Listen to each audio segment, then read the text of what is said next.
Saudara-saudari yang terkasih, jumpa lagi dalam Pelita Hati hari ini, Kamis 20 Januari 2022, hari biasa dalam Pekan Biasa yang kedua.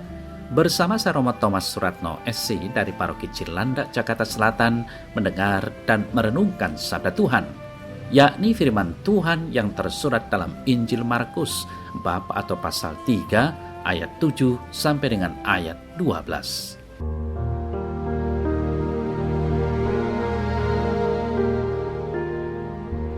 Sekali peristiwa, Yesus menyingkir ke Danau Galilea bersama murid-muridnya, dan banyak orang dari Galilea mengikuti dia.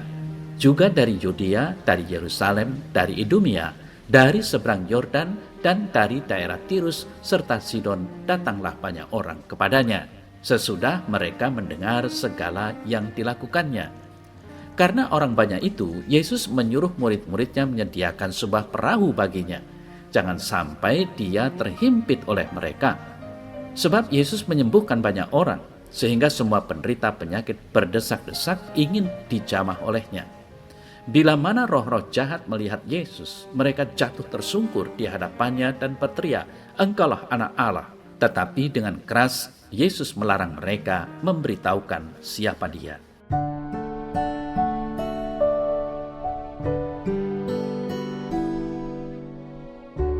Saudara-saudari yang terkasih, dunia semakin modern, semakin memberikan banyak tawaran.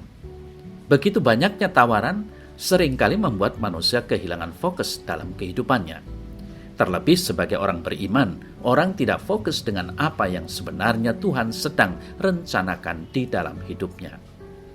Tadi kita mendengar, Yesus menyingkir ke Danau Galilea bersama murid-muridnya, dan banyak orang-orang dari Galilea mengikuti dia, juga dari Yudea dan seterusnya.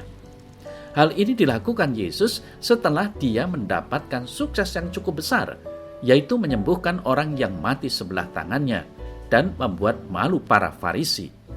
Orang-orang banyak melihat ini sebagai kemenangan yang luar biasa, bahwa Yesus bukan hanya berbicara dengan kata-kata biasa, tetapi mengajar dengan kuasa. Nah, apa yang terjadi? Kita percaya bahwa orang banyak mulai memuji-muji Yesus. Tetapi apa yang terjadi?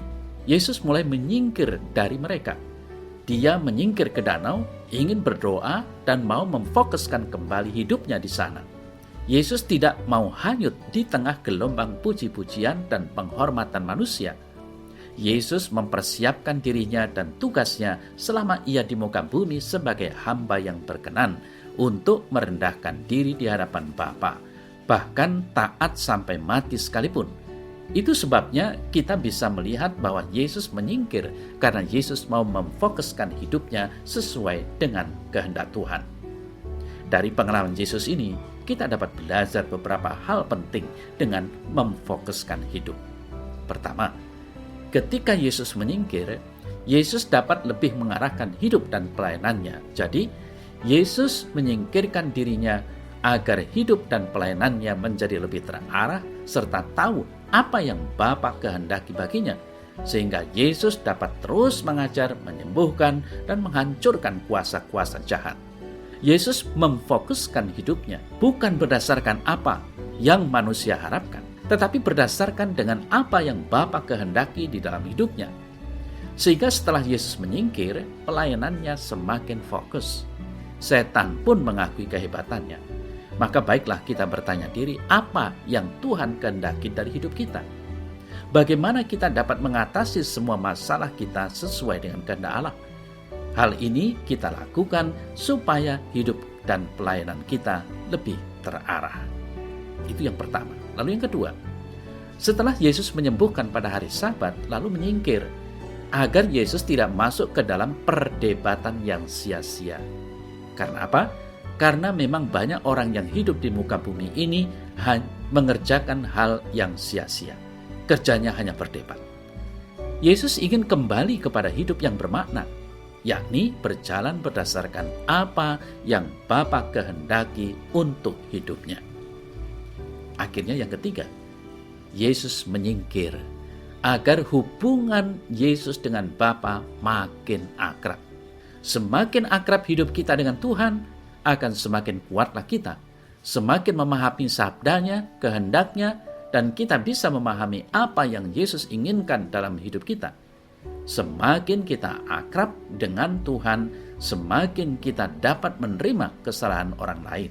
Ingatlah, orang yang dekat dengan Tuhan bisa memahami orang lain, dapat mengendalikan dirinya, dan tidak dikendalikan oleh hawa nafsu, kebencian, keserakahan, dan hal-hal duniawi lainnya. Kita membutuhkan saat tenang.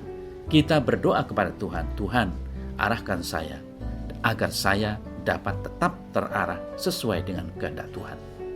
Jadi, saudara-saudara yang terkasih, ketiga hal penting itu tadi yang dapat kita pelajari, tidak lain supaya hidup dan pelayanan kita harus terarah. Kita harus mengikuti kehendak Allah, bukannya pada perdebatan yang sia-sia, dan kita harus semakin akrab dengan Tuhan. Karena semakin kita akrab dengan Tuhan, kita akan semakin kuat mengerti kehendak Tuhan. Kita akan semakin dapat menerima kekurangan orang lain. Kita akan lebih dapat mengendalikan diri kita di dalam menyenangkan hati Tuhan.